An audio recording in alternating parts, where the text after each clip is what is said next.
ಕಲಬುರಗಿ ಜಿಲ್ಲೆ ಆಳಂದ ತಾಲೂಕಿನ ಗ್ರಾಮ ಪಂಚಾಯಿತಿ ರುದ್ರವಾಡಿ ಬಬಲೇಶ್ವರ ಗ್ರಾಮದ ದಲಿತ ಸಮುದಾಯಕ್ಕೆ ಸೇರಿದ ಜಾಗವನ್ನು ಆಕ್ರಮಣ ಮಾಡಿ ಮಾಳಪ್ಪ ತಂದೆ ಶಂಕರ ಗೋಡಿಕೆ ಅವರು ಮನೆ ನಿರ್ಮಾಣ ಮಾಡುತ್ತಿದ್ದಾರೆ.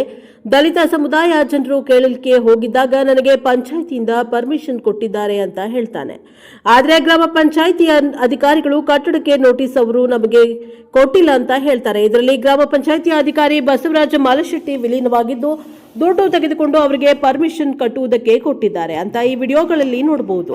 ಅವರಿಗೆ ಸಮುದಾಯದ ಜನರು ಕೇಳಿದ್ರೆ ಅದಕ್ಕೆ ಉತ್ತರ ಕೊಡದೆ ಮೌನವಾಗಿದ್ದಾರೆ. ತಡೆ ಹಿಡಿಯಿರಿ ಅಂದ್ರೆ ಹಿಡಿಯುವಲ್ಲಿ ವಿಫಲವಾಗಿದ್ದಾರೆ.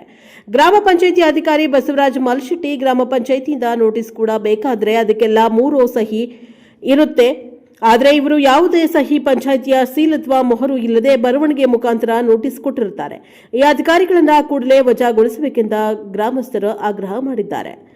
Bureau report, Kalaburagi.